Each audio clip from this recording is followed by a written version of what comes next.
শোন সাকের, তুই তো আমার এটি আচ্ছু একবারে খালি হাতে। আসার সময় কি কারোর সাথে দেখা হসলো?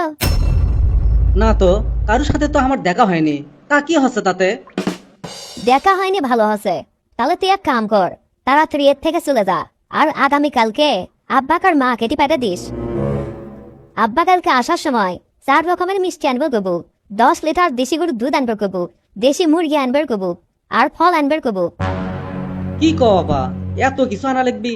তোমাকে এতই খাবার মন যাচ্ছে এগলে? তুই এগুলো বুঝবো না, তাড়াতাড়ি এর থেকে চলে যা। ঠিক আছে আপা, আমি এখনই যাচ্ছি। কালকে সকাল সকালই রিয়ার বাড়ির জন্ম। সকেট অবশ্য গেছিল আজকে রিয়ার বাড়ির। অক যে বড় একটা লিস্ট দিছে, লিস্টের কথা শুনে আমার তো মাথা ঘুরিচ্ছে। দেতি আমার অতি আদরের। তা যাওয়ার আগে কি কি লিয়ে যাবার করছে? আর কইও না, বেটি আমাক 4 পদের মিষ্টি লে দেওয়ার কছে। সাদা মিষ্টি, কালো মিষ্টি, রাজভোগ, চমচম। কিন্তু রিয়া তো বিয়ের আগে কোনোদিনও মিষ্টি পছন্দ করেনি। তাহলে কি মেয়ের হামার খাওয়ার ওপর রুচি বেড়ে গেল? যাক বাবা, ভালোই হসে। এই বাড়িত খাইনি, সোলদা আমার শ্বশুর বাড়ির যাই খাওয়া শিখছে। খালি কি তাই, আরো 6 কেজি ফল লিয়ে যাবার কছে। দেশি গরুর দুধ লিয়ে যাবার কছে 10 লিটার। আবার দেশি মুরগি লিয়ে যাবার কছে 5টা। এগুলো তো কোনোটাই বিয়ের আগে খাইনি। আমি তো কিছুই বুঝিচ্ছি না। তুমি কি কিছু বুঝার পাচ্ছ? কি জানি, মিয়া আমার এত কিছু লিয়ে যাবার করছে, আমার মাথার মধ্যেও তো কিছু ঢুকিচ্ছে না। তাহলে চলো, সকাল সকালই বাড়ান হোক, দেরি করে আর কি হবি।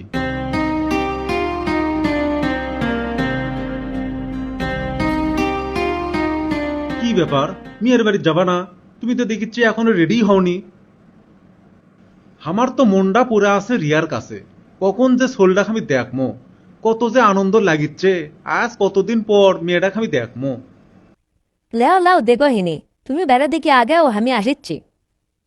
রিয়া, ও রিয়া, দরজাটা খোল তো মা।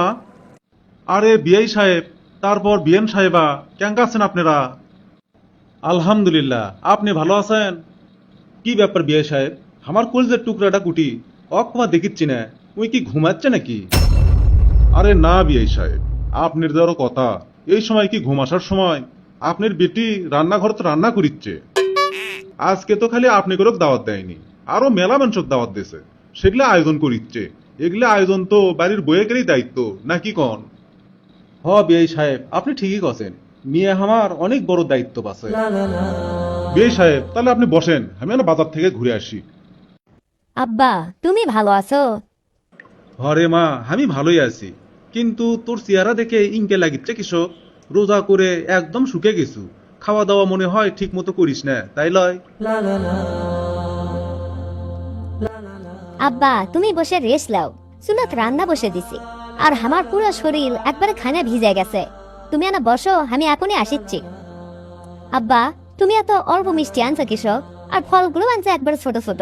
সকেটক তো আমি কালকেই কয়ে দিলাম, আনা বেশি করে জানলে আসে। মারে, তুই যে মিষ্টি খাওয়া শুরু করছু, এটা তো আমি বিশ্বাস করে পাচ্ছি না। বিয়ের আগে কোনোদিন মিষ্টির প্যাকেট খুলেও দেখিসনি। আব্বা, এগুলা তো আমি আমার জন্য আনবার কইনি, এগুলা আনবার কইছি এই বাড়ির মানুষের জন্য। ও তাই ক, আমি মনে করছি তুই কি খাবার মন যাচ্ছিল। তা মা, তুই গরম সহ্য করে পাস না দেখে তোকে আমি এসি কিনে দিছিলাম। সে এসি কোন ঘরত লাগাছু? খুবই গরম পড়ে গেছে, আনা এসিটা ছাড়তো। আব্বা, এসিটা আমার শ্বশুরের ঘরত লাগাছে। আব্বা, একদম আমি ভুলে গেছি, ইফতারের সময় হয়ে যাচ্ছে। ইফতারের আগে শরবত বানান লাগবে। আমার শ্বশুর আবার শরবত ছাড়া ইফতার করে না। মারিয়া, তোদের এই বাড়ির কোনো কাজের লোক নাই? না আব্বা, কোনো কাজের লোক নাই, সব কাম আমরাই করি। মারে, বিয়ের আগে তুই বাড়ির হাত ধুসু আর ভাত খাসু, কোনো দিনও একটা প্লেট ধুসনি। আর আজকে পুরো বাড়ির কাজ তুই এক হাতে করিচ্ছু। আব্বা, ওটাই হচ্ছে বাপের বাড়ি আর শ্বশুর বাড়ির পার্থক্য। ইফতারের সময় হয়ে গেছে, তুমি খাওয়ার টেবিলত যাও, আমি সগলিরই খাওয়ার টেবিলত দিচ্ছি। আমার বাড়ির সবার আগে মেয়ের ঘরত এসি লাগিয়ে দিছি। এখন সেই ঘরত ছেলে থাকে। মেয়ের বিয়ের পরেই জামাইকে আমি এসি কিনে দিলাম, মেয়ের যেন কোনো কষ্ট না হয়। আজ মেয়ে আমার প্রচন্ড গরমের মধ্যে রান্নাঘরত কাম করিচ্ছে। একবারও ফ্যানের নিচে বসার সময় পাচ্ছে না। সেদিকে কারো কোনো খেয়াল নাই, এমনকি জামাইয়েরও না। রিয়া, তোমার খাওয়া শেষ হলে আমাকে না চা দিও, আমি ঘরত গেলাম। ওহো, চায়ের পানি স্টুলত দিতে আমি একবারে ভুলে গেছি। তুমি ঘরত যাও, আমি এখনই চা দিয়ে আসিচ্ছি। বেটির বাড়িতে আসার পর থেকে দেখিচ্ছি বেটি আমার 1 মিনিটও বসে নেই। এই দৃশ্য দেখার জন্য কি আমি এটি আসলাম? আব্বা, আজ কিন্তু তোমাকে যাওয়া নাই, তোমার কিন্তু আজকে থাকবা। এখন আমি শেষ রাতের জন্য তরকারি রান্না করামো, তুমি এখন ঘরত যায় বসো। না রে মা, তুই থাক, আমি আরেকদিন আসবো। আজকে আমাকে রে বাড়ির যাওয়াই লাগবি। ঠিক আছে আব্বা, তাহলে যাও, আমার আবার তরকারি রান্না করা লাগবে। রিয়ার মা, তাড়াতাড়ি চলো, বাড়ির যাওয়া লাগবি, রাত অনেক হলো। ঠিক আছে, চলো তাহলে বাড়ির যাই। কি ব্যাপার রিয়ার মা, তুমি তোমার চুপ করে আসো, তুমি তোমার কোনো কথাই করছো না। আমার মেজাজ কিন্তু একবার গরম হয়ে আছে। তুমি দেখছো রিয়ার কি অবস্থা হচ্ছে? ওই বাড়ির কেউ মেয়েটাকে এক ফোঁটা সাহায্য করে না, সগলি খালি বসে বসে খাচ্ছে। মাথা ঠান্ডা করো, সব ঠিক হয়ে যাবে। এই অবস্থা তুমি মাথা ঠান্ডা করবার করছো? তোমার কি মাথা ঠিক আছে? শোনো, তোমার মেয়ে যা করিচ্ছে ঠিক হামো একই কাজ বিয়ের পর থেকেই করে আসিচ্ছি। তোমার কোনো দিনও মনে হয়নি হামো কারু মেয়ে। তুমি কোনো দিনও চিন্তা করনি আমার বাড়ির কাজ আমার করতে কষ্ট হয়। তোমার কাছে আমার কাজ যেমন স্বাভাবিক লাগছে, আজ ওগুলো দেখেও আমার কাছে স্বাভাবিক মনে হচ্ছে। মেয়ে মানে শ্বশুরবাড়ির কিনা গোলাম। আমার বাপের বাড়ির থেকে কেউ যদি এই বাড়িতে আসছে, আপনি তার হাতের দিকে চায় থাকছেন। বাপ মাও আসলে তাদের সাথে কথা কওয়ার সুযোগ পর্যন্ত পাইনি। নিজের পছন্দের কথা আমি ভুলেই গেছিলাম যে আমি কি পছন্দ করেছিলাম। আস্তে আস্তে মনে করছি এটাই স্বাভাবিক জীবন, আমার কাছে নতুন কিছু না। তাই মেয়ের ওই সব কাজ দেখে আমার কাছে স্বাভাবিক মনে আছে, যেরকম আমার বাপ মায়ের মনে হচ্ছিল। আমও তাগেরে অনেক আদরের মেয়ে আসলাম। শুধু রিয়ার বাবা হলে হয় না, ভালো একজন স্বামীও হওয়া লাগে। একজন ভালো স্বামী পাওয়া সৌভাগ্যের ব্যাপার, সেটা সবার ভাগ্যে হয় না। তুমি বসো, রেস্ট লাও, আমি শেষ রাতে রান্নাটা শেষ করে আসি।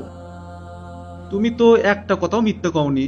আমি যদি তোমার প্রতি বিবেকবান হনহিনি, আজ হয়তো মেয়েটার কপালে একটা বিবেকবান স্বামী জুটত।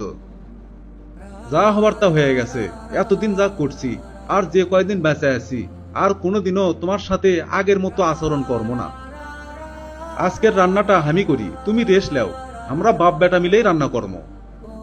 আচ্ছা আব্বা, চলেন আজ আমরাই রান্না করি। মা তো সারা জীবন রান্না করে খিলেলো, আজ না বাপের হাতে রান্না খাই, দেখি কেঙ্কা লাগে। চ চ, তাড়াতাড়ি চ, রাত মেলা হয়ে যাচ্ছে। শোন বাবা, তরকারি খারাপ হলে কোষ না জান যে তরকারি খারাপ হচ্ছে। না না আব্বা, আপনি যে কি কন, আমি কি তাই কমো? আমি কমো ভালো হসে, ভালো হসে। কি ব্যাপার, তোমরা বাপ বেটা রান্নাঘরত কি করো? সত্যি সত্যি রান্না করিচ্ছ নাকি? আমাকে রে তরকারি রান্না করা শেষ, ভাতও তুলে দিছি, তুমি এখন যাই আরাম করো। আর শোন বাবা, তোর বউ, তোর মাও আর বোনের লাকান কষ্ট না পায়। আব্বা, আপনি আমার জন্য দোয়া করবেন। আমি বুঝেছি কিভাবে মানুষক ভালোবাসা লাগে।